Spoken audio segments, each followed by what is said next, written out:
How can bad news be good news? That's today's riddle. This is your next wise step for today, Thursday. Thanks for being here. My name is Mike Bernard. I am the host of the Wise Money Show. I'm also one of the certified financial planners here on a great team of certified financial planners and financial professionals here at Korhorn Financial Group.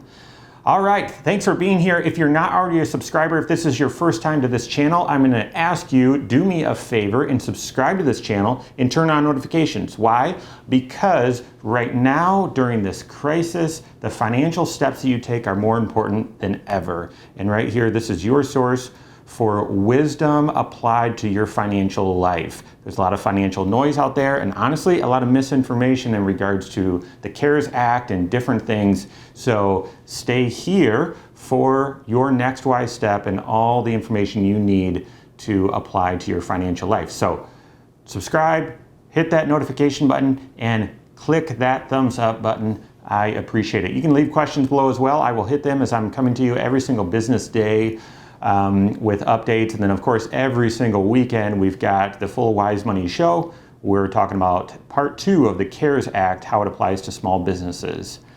All right, so how is bad news good news?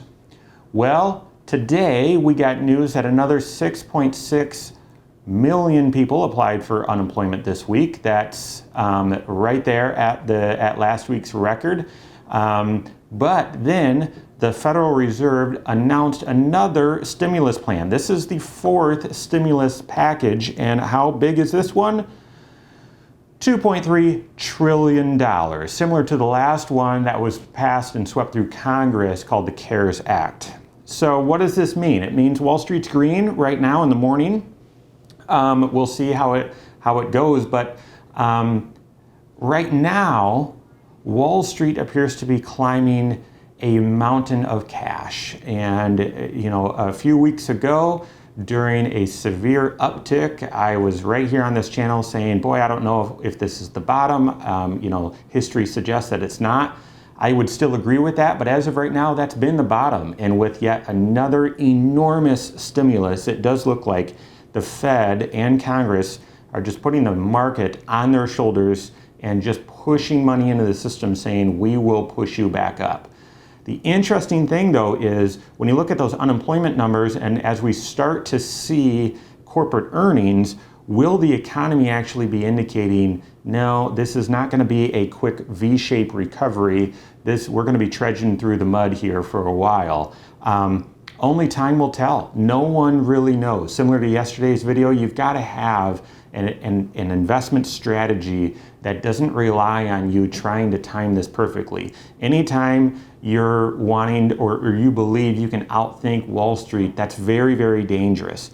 And so I do think the stock market has climbed back up too quickly. It's disconnected. It is disconnected with what's happening in the economy right now. But remember, Wall Street is a leading economic indicator. So this might just be Wall Street's indication, because it's talking to managers, it's talking to folks that run these businesses that, no, they are seeing high demand still. We're going to be able to get through this very quickly. We just don't know. So make sure you've got a good system, and don't be baffled when bad news turns out to be good news, because this terrible news in the economy has led to the Federal Reserve doing another stimulus, and that is pushing things higher.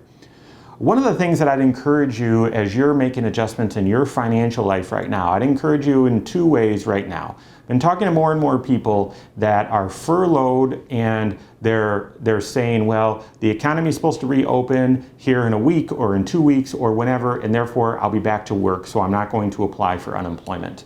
I'd encourage you, if you're unemployed, and by that I mean, even if you've just been furloughed or temporarily let go, or what you believe to be temporary, file for unemployment. And for many people, this is a moral decision. And I would tell you, you've got to do that soul searching. You've got to wrestle with that. But the system is here for a reason. If you're not collecting a paycheck, you're eligible to draw unemployment. And right now, with the expanded benefits that unemployment offers, it can be a pretty significant, meaningful financial boost for you right now.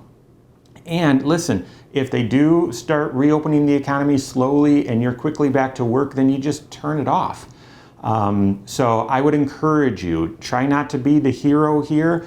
Go and collect unemployment if you're not working. The added $600 benefit that the federal government has made as part of the CARES Act that is still not approved yet, or it's approved, it's still not up and running yet, I should say. So we might get that news later today, hopefully soon. My hope would be by next week that extra $600 is going to be added on top of your unemployment. So the second thing that I would mention actually comes from a friend of mine in the DC area, and she went out proactively and contacted her home and auto insurance company and said, hey, for my auto insurance, due to coronavirus and not driving as much and so on, do I get some sort of discount? So if that's you, I'd encourage you to check that out. Specifically, what I'd encourage you to do is, if you now have a car that's in storage, basically you're not driving it and you're not going to drive it, consider putting it in storage. And what that means is you still have the protection if the house catches on fire or something like that, but it reduces some of the some of the coverages because you're not going to be out driving it around, and therefore that reduces, even temporarily, your premium. So I would consider that if you have a vehicle that you know you're not going to be driving. Say in a household, you're both now working from home, and anytime you do need to go out for any reason, just to pick up groceries or whatever, you're just going to take one car, consider putting the other one in storage.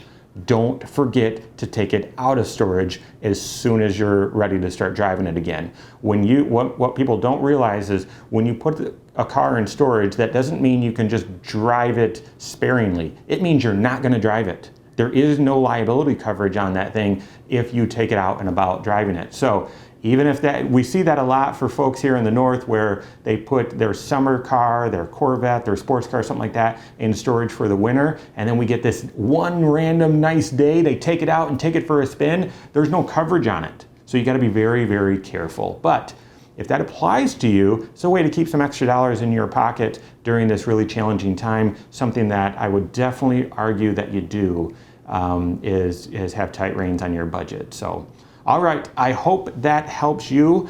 If you need help, if you need clarity and confidence in your financial life, make sure you're working with your certified financial planner. If you don't have one, you can contact someone on our team. You can find us online at corehorn.com. That's Corehorn with a K. All right, until tomorrow, my name's Mike Bernard. Go out and take your next wise step in your financial life.